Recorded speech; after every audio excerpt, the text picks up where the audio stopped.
Síndrome metabólico y enfermedad cardiovascular a cargo del doctor Francisco López Jiménez, quien es consultor de la División de Enfermedades Cardiovasculares del Departamento de Medicina Interna de la Clínica Mayo, profesor de Medicina del Colegio de Medicina de la Clínica Mayo, es Fellow del American College of Cardiology, es Fellow y miembro de la American Heart Association, miembro de la American Association of Cardiovascular and Pulmonary Rehabilitation, miembro del Guanajuato Project of Cardiovascular Disease Prevention y asesor de salud pública del estado de Guanajuato, México.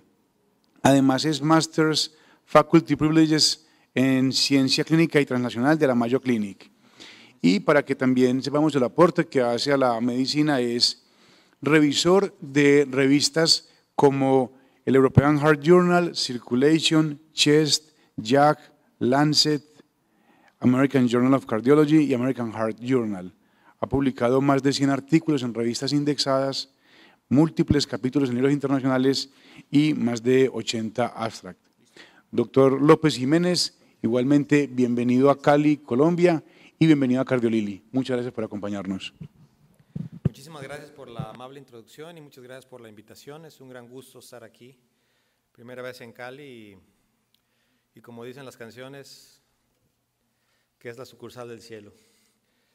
Vamos a iniciar con este tema que es muy interesante y no tengo ningún conflicto de intereses que reportar.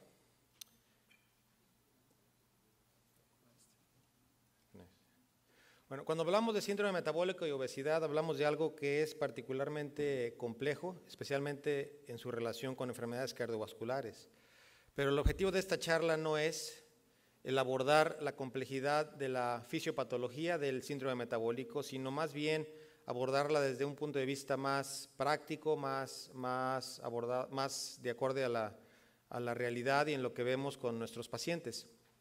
En los siguientes 19 minutos voy a hablar de lo que es el síndrome metabólico, cómo se define, las controversias actuales y más que nada del tratamiento y de las limitantes que existen cuando uno habla del síndrome metabólico.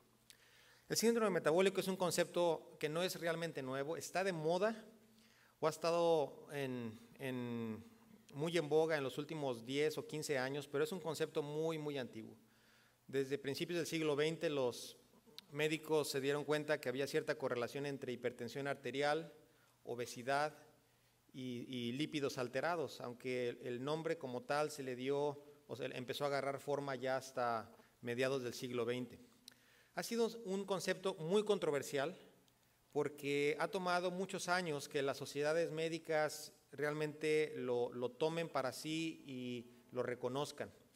Al punto que cuando se publicaron la publicación principal de la American Heart Association acerca del síndrome metabólico, al mismo tiempo salió una publicación de la Sociedad de Endocrinólogos Americanos diciendo que el síndrome metabólico no existía y que estar tratando de diagnosticarlo no servía para nada. Entonces, mucha controversia, ya últimamente hay más consenso en lo que es la relevancia del síndrome metabólico. La definición ha ido cambiando. Todavía hay cerca de 5 o 6 definiciones en todo el mundo, pero lo más importante es reconocer que aunque todo esto ha sucedido, nadie puede negar en la actualidad que el síndrome metabólico es algo muy relevante para la enfermedad cardiovascular. Los criterios diagnósticos más usados son los que se ven aquí y son los del ATP3, que se basan en la obesidad central, definida por la circunferencia del abdomen con ciertos puntos de corte, los triglicéridos arriba de 150, el HDL, que tiene un punto de corte distinto en hombre y mujer, tensión arterial, que lo importante aquí es reconocer que no tiene que ser hipertenso para que sea un factor de síndrome metabólico, es decir, si la presión es 135 ya califica ese punto, y que tenga una glucosa de igual o arriba de 100. Dos cosas importantes en los criterios diagnósticos. Una es recordar que cuando un paciente tiene tratamiento para hipertensión, HDL o triglicéridos y los números son normales con tratamiento, aún así, por el hecho de estar en tratamiento cuenta como un criterio o 2 criterios si fueran estos 2. Y que en el criterio de la glucosa también, si la persona o el paciente es diabético, aunque la glucosa esté normal, ya cuenta como un factor y si tiene 3, 4 o 5 de estos factores, se le puede diagnosticar con el síndrome metabólico. Entonces, de 3 a 5. ¿Qué tan común es? Es muy común. En los Estados Unidos, 1 de cada 4 adultos tiene síndrome metabólico. La prevalencia es igual hombres y mujeres. Hay ciertos grupos de personas que son más propensos a tener síndrome metabólico y parece ser que los latinos tenemos más riesgo de ello. Y la prevalencia sigue creciendo. Uno de los puntos más relevantes reconociendo el síndrome metabólico y su importancia para la enfermedad cardiovascular es darnos cuenta que el riesgo que implica el riesgo cardiovascular atribuido al síndrome metabólico es en la magnitud de 2 a 4 veces mayor que el que no tiene síndrome metabólico y poniéndolo en la perspectiva con otros factores de riesgo, es más alto que cualquiera de los que ven ahí, es más alto que cualquiera de sus componentes y es equivalente a fumar 2 paquetes de cigarrillos al día. Este riesgo cardíaco es equivalente a 2 paquetes de cigarrillos al día. El tratamiento del síndrome metabólico se basa en abordar cada uno de sus componentes, la obesidad, dislipidemia, la hipertensión y la glucosa o la diabetes. Pero quizá lo que es el punto central en el manejo del síndrome metabólico es dieta y ejercicio, aunado de dieta y ejercicio y dieta y ejercicio. Entonces, no puedo hacer más énfasis en esto porque realmente es lo que determina el control del síndrome metabólico y su pronóstico. Entonces, enfoquémonos ahora a los 2 puntos, primero el ejercicio y después a la dieta.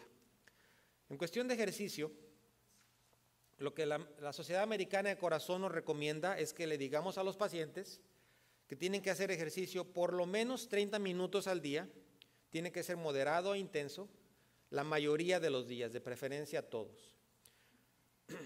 ¿Y qué sucede con esa recomendación? Que cuando un paciente dice, no, ya no puedo hacer 30 minutos porque no tengo tiempo, o solo puedo hacer 2 días a la semana, ese sentimiento de que no pudo lograr lo que se le recomendaba o lo que se espera de él o de ella, hace que un paciente se sienta menos motivado a continuar el ejercicio. Realmente, si ustedes preguntan, muy poca gente les va a decir que hace 15 minutos de ejercicio o 20 minutos de ejercicio, porque tenemos eso en la cabeza, que a menos que sean 30 minutos, no sirve para nada. Cuando la evidencia realmente muestra que el beneficio no es lineal, es decir, no es que si hace un poco de ejercicio es este poco de beneficio, si hace mediano va a ser esto y si hace mucho hace esto. De acuerdo a las recomendaciones de la Sociedad Americana, se pensaría que la línea de beneficio sería una línea recta relacionada con el ejercicio, donde solo a cierto punto se alcanzaría el beneficio, o más bien, quizá más cercano sería una línea como esta, donde no importa cuánto ejercicio hagas, a menos que sea un ejercicio muy frecuente, muy intenso y que dure mucho, hasta que llegues a este nivel vas a recibir este beneficio. Entonces, lo que sucede es que nuestro paciente llega y es un paciente muy sedentario, la línea amarilla mide actividad física, el paciente no hace absolutamente nada de ejercicio, se la pasa sentado todo el día, no hace nada. Y nosotros lo que queremos es que llegue hasta acá, que cambie de ser sedentario a ser muy activo, asumiendo que el beneficio va a ser tal como nos lo recomienda la Sociedad Americana del Corazón, cuando en realidad el beneficio es más como esta línea. Y vean esta forma. ¿Qué significa esta forma? Que si nuestro paciente pasa de ser sedentario a solamente hacer un poco de actividad física, digamos 15 o 20 minutos, 3 veces por semana, 4 veces por semana, este cambio pequeño le va a dar el 80% del beneficio. Esto es muy importante que los pacientes lo entiendan porque de esta manera podemos moverlos más fácil de aquí a acá cuando vamos en pasos pequeños, sabiendo y reconociendo que la mayor parte del beneficio es al inicio. Cuando hablamos de recomendar ejercicio, hay veces pensamos que solamente decirle al paciente, bueno, vaya, haga ejercicio y ojalá que pueda hacerlo, es muy importante para usted, etcétera. Pero la recomendación de ejercicio no funciona a menos que se haga como una prescripción, como una receta de ejercicio.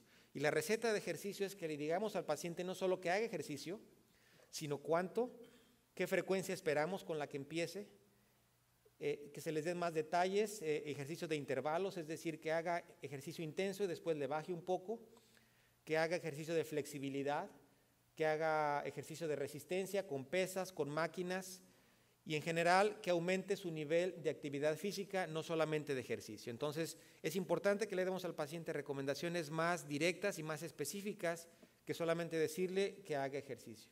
Lo que es lógico para nosotros, muchas veces para un paciente no lo es tan fácil.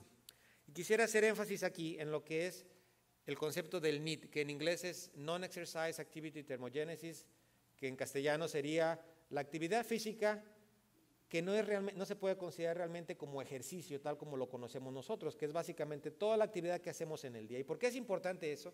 Porque se ha demostrado que la gente puede ser obesa o es obesa en función no tanto de comer demasiadas calorías, no tanto de cuánto ejercicio intenso hace, sino el factor que más difiere entre la persona obesa y la persona de peso normal es precisamente toda la actividad física durante el día, porque de esa actividad física depende que se quemen o 3,000 calorías o solamente 1,500 calorías, mientras que cuando uno hace ejercicio intenso, uno quemará 300, 400 calorías. Entonces, lo que realmente hace la diferencia es esa actividad física durante el día. Entonces, lo que les muestro aquí es una cosa que estamos promoviendo más y más, y es la actividad física durante el trabajo, en este caso en una oficina.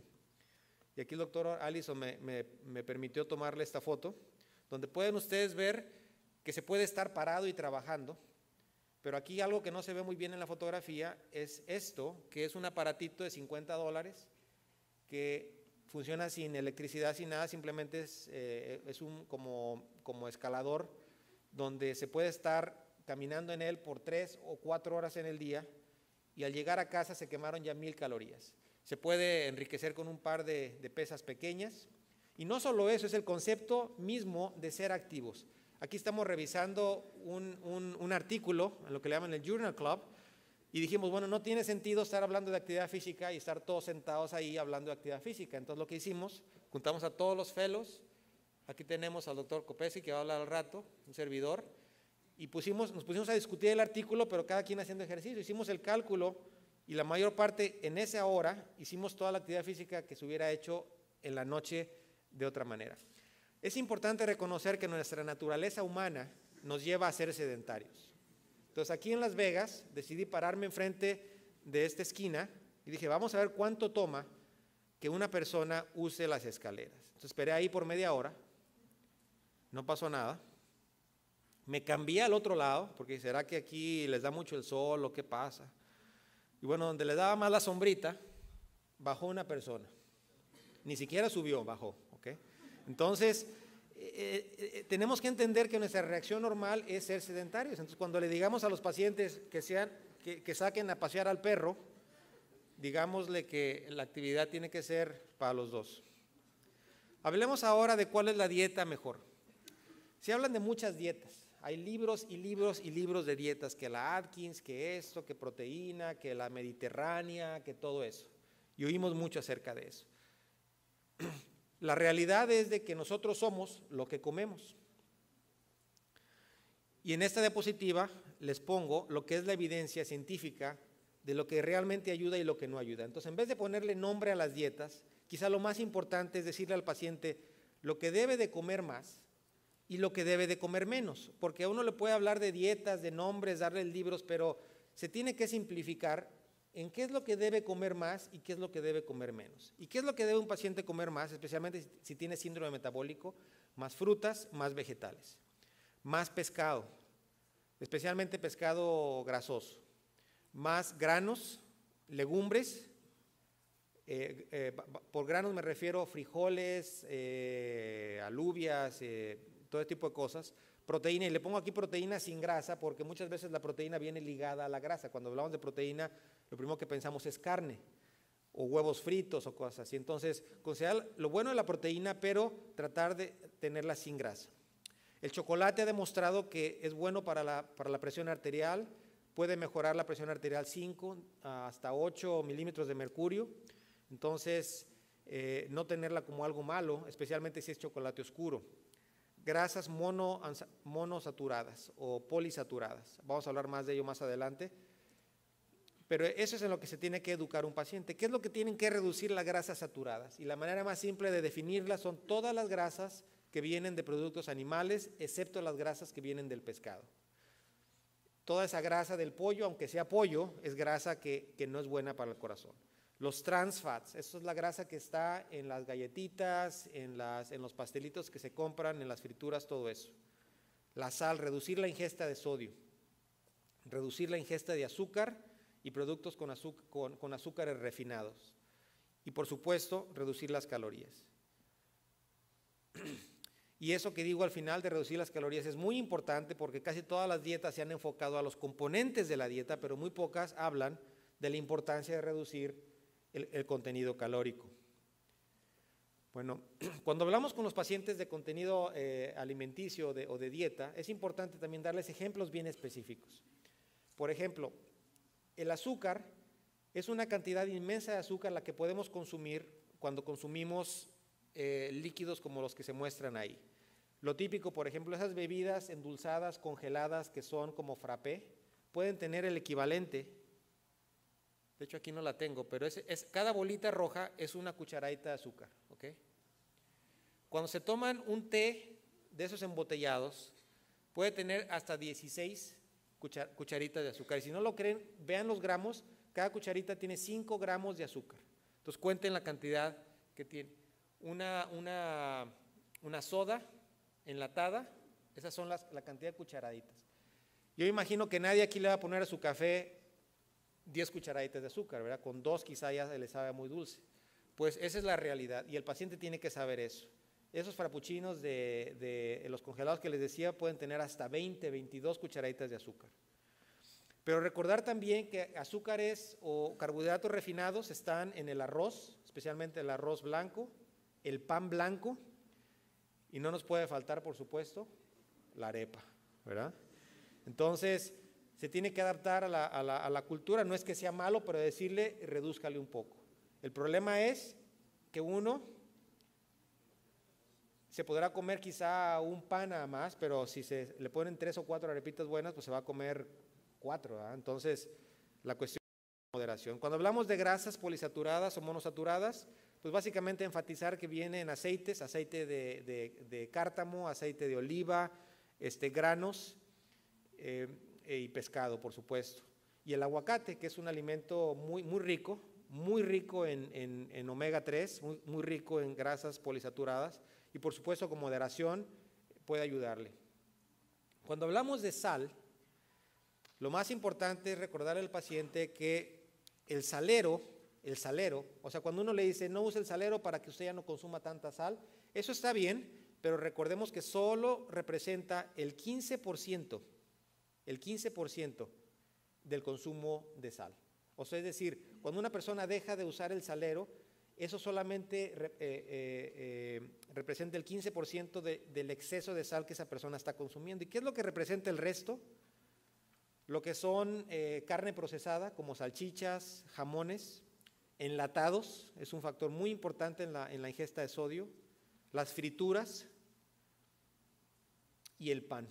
De hecho, el pan, del punto de vista de salud pública, es uno de los factores más relevantes, y no es porque el pan sea malo, sino porque el pan comercial le ponen mucha sal en el proceso. Les ayuda a que no se les eche a perder tan pronto, pero afecta, por supuesto, que la tensión arterial.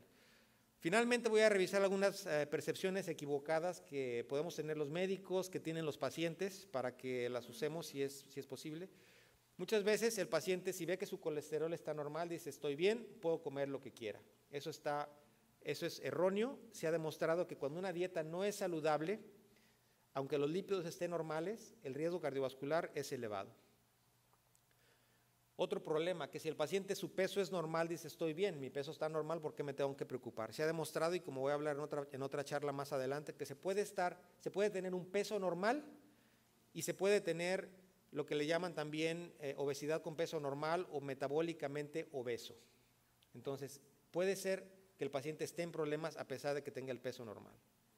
Les mencionaba anteriormente que cuando el paciente piensa que por ya no usar el salero, ya redujo su ingesta de sal. La realidad es de que hay muchas otras cosas que tienen que cambiar para que se considere eso. Algunas veces los pacientes, cuando quieren hacer las cosas correctas, dicen ya voy a dejar de consumir grasas, entonces dejan de consumir las grasas malas y las grasas buenas, y eso no está bien. En ocasiones el paciente piensa que porque es pan integral puede comerse la pieza completa. Algunas recomendaciones que damos los médicos y que no son muy saludables es que tomen muchos jugos naturales porque como son naturales son muy buenos. Pues ya les enseñé lo que representa en términos de azúcares. Hay veces le decimos al paciente que no consuma huevos y realmente la evidencia científica no apoya eso. Hasta 7 huevos por semana no cambian el colesterol, no cambian el riesgo cardiovascular. Entonces, una ingesta moderada de huevos quizá es buena porque tiene proteína, tiene muchos contenidos nutritivos y no necesariamente le va a aumentar el riesgo cardiovascular. Y finalmente, para concluir, recordar que el tratamiento del síndrome metabólico no es fácil, es un reto para los pacientes, es un reto para los médicos que vemos a esos pacientes, pero que recordemos que aunque es difícil, no es más difícil que otros trabajos, como ese que vemos aquí que tiene que tener el... Y cualquier pregunta vamos a discutir después, si no pueden escribirme aquí o en Twitter. Muchas gracias.